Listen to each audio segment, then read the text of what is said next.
রাজধানীর রাজারবাগ টেলিকম ভবনের সামনে দুর্বৃত্তের গুলিতে গোয়েন্দা পুলিশের এক সদস্য গুরুতর আহত হয়েছেন। হামলাকারীদের একজনকে গ্রেফতার করেছে পুলিশ। এদিকে মহানগর ছাত্রদল দক্ষিণের আহ্বায়ক হাবিবুর রশিদ হাবিবকে গুলি করার উদ্দেশ্যে হামলাকারীরা সেখানে অবস্থান করছিল বলে অভিযোগ উঠেছে। বিষয়টি খতিয়ে দেখেছে পুলিশ। দুপুর 1:30টার দিকে রাজধানীর রাজারবাগ টেলিকম ভবনের সামনে ছিনতাইকারী বলে চিৎকার করতে করতে মোটরসাইকেল আরোহী 3 যুবককে ধাওয়া করে লোকজন। এ সময় সাদা পোশাকে থাকা গোয়েন্দা পুলিশের কনস্টেবল লুৎফর তাদের গতিরোধ করে। পালানোর জন্য পুলিশের ওই কনস্টেবলকে গুলি করে এক যুবক। এতে গুরুতর আহত হন লুৎফর। এ সময় টহলরত পুলিশ সদস্যরা একটি রিভলভার ও বেশ কয়েক রাউন্ড গুলি সহ ঘটনাস্থল থেকেই নাজমুল নামের এক যুবককে গ্রেপ্তার করে। ছিনতাইকারী বলে দাওয়া করতেছে, তখন সে তাকে ধরলো।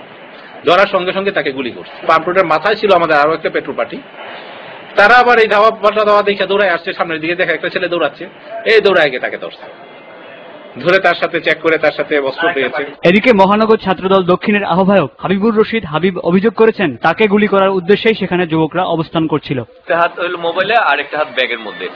আমি একটু সামনে যে ওই ছেলেগুলো জিজ্ঞেস করতে, ওই ছেলেটার দেখে আমার সন্দেহ হচ্ছে, না এর আগে যেহেতু একটা ঘটনা ঘটছে, যাকে গ্রেপ্তার করছে সে ওইখানে আমি তাকে দেখছি, এবং তার মোবাইল লিস্টে আমাকে যারা গুলি করছে, আমার মামলার যারা আসামি, তাদেরও নাম পাওয়া গেছে। তবে পুলিশ জানিয়েছে তাদের উদ্দেশ্য ছিনতাই না অন্য কিছু ছিল তা খতিয়ে দেখতে জিজ্ঞাসাবাদ চলছে। সন্ত্রাসী যেহেতু আমাদের হাতে গ্রেপ্তার হয়েছে, এখন সে কি উদ্দেশ্যে এসেছিল এগুলা বের করা তো আমাদের জন্য কঠিন কিছু মনে করি না। ঘটনাটি নিয়ে বিকেল থেকেই বিএনপির কেন্দ্রীয় কার্যালয়ের সামনে নেতাকর্মীরা বিক্ষোভ করতে থাকে। আহত পুলিশ কনস্টেবলকে সিএমএইচ হাসপাতালে ভর্তি করা হয়েছে।